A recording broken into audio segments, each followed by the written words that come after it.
Əziz izləyicilər, zəhmət olmasa videomuzu bəyənib kanalımıza abunə olmağı unutmayın.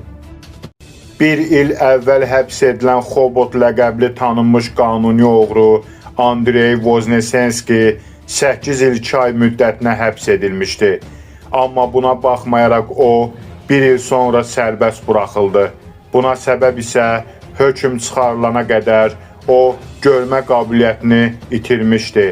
Xobot bu bir il ərzində içəridə olarkən şeir və mahnılar yazıb.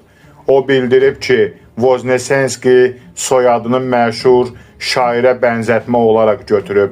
Onun buraxılmasına şikayətçilər mane olmaq istəsələr də buna nail ola bilməyiblər. Məhkəmə onu bir il sonra azad edib.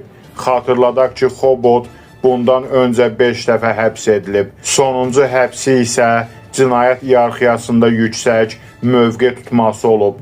İndi isə görmə qabiliyyətini itirdiyinə görə 7 il 2 ay vaxtından öncə sərbəst buraxıldı. Kanalımıza abunə olmağı və videolarımızı bəyənməyi unutmayın.